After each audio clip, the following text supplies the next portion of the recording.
আশঙ্কা হচ্ছে যে কোনো অপচেষ্টা হতে পারে সংঘাতে।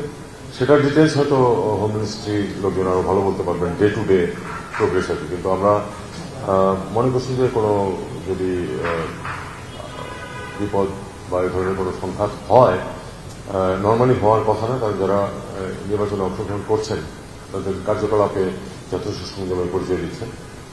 কাজেই গণ্ডগোল হলে যারা নির্বাচনে অংশ নিচ্ছে না বা নিতে পারছে না তাদের দ্বারা হওয়া সম্ভব, এই কারণে এই কথাটা বলা। এবং আমরা প্রথম থেকে এমনও বলেছি যে আমরা আগ বাড়িয়ে কোনো হেল্পও করতে যাব না, কারণ তাহলেই মনে হবে যে আমরা কোনো পক্ষ নেওয়ার চেষ্টা করছি। কোনো হেল্প লাগলে আমরা হেল্প করবো, বাকিটা নির্বাচন কমিশন যেভাবে হ্যান্ডেল করবেন তারা করবেন। এখন পর্যন্ত ইউরোপ থেকে তো বড় সড় দল আসবে, এটা কনফার্ম। দক্ষিণ এশিয়ার ব্যাপারে আমাদের কোনো আপত্তি নেই, যে দেশ থেকে আসবে।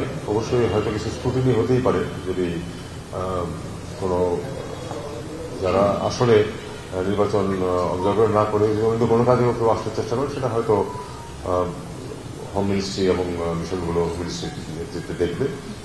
আমরা চাই যে ম্যাক্সিমাম সংখ্যক অবজার্ভার আসুক। এটা কিন্তু খুব স্পষ্ট অবস্থান সরকারের যে আমরা সমস্ত পৃথিবী থেকে ম্যাক্সিমাম সম্ভব অবজার্ভার, ম্যাক্সিমাম সাংবাদিক আমরা চাই। আমরা এটাও চাই যে সব সংবাদ সংস্থা থেকে যথেষ্ট পরিমাণ সাংবাদিকরা আসবে, তারা দেখুক, কারণ আমাদের কিন্তু সবার কিছু নেই। আমরা চাই যে ট্রান্সপারেন্ট সবকিছু হোক এবং অবজারভার আসুক সর্বোচ্চ সংখ্যক, সাংবাদিকরা আসুক সর্বোচ্চ সংখ্যক। একটা সিদ্ধান্ত যখন নেওয়া হয় কোনো দেশের প্রেক্ষিতে, সেখানে আরো অনেক স্বার্থ জড়িত থাকে।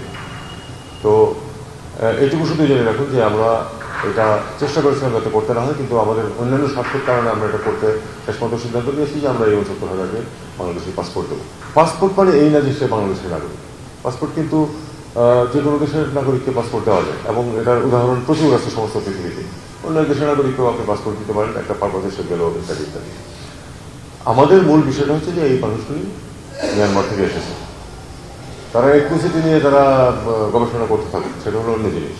কিন্তু এই মানুষ যারা এখানে এসছে ১৩ লক্ষ, তাদের পূর্বপুরুষরা শত শত বছর যাবত ওখানে ছিলেন। কাজেই তাদেরকে ফেরত নিতে হবে, এবং এটা সমস্ত পৃথিবী স্বীকার করে যে তারা রোহিঙ্গারা একটা জনগোষ্ঠী যেটা মিয়ানমারের আরাকানের অধিবাসী।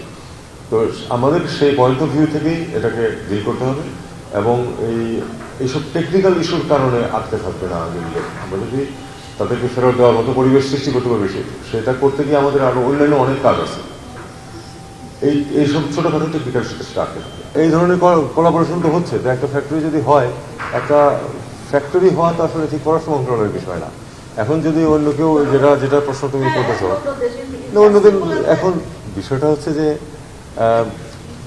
ভারতে যা কিছু হয় অথবা পাকিস্তানে যা কিছু হয়, এটা নিয়ে কি আমার কি মতামত, সেটা কোনো গুরুত্ব আছে?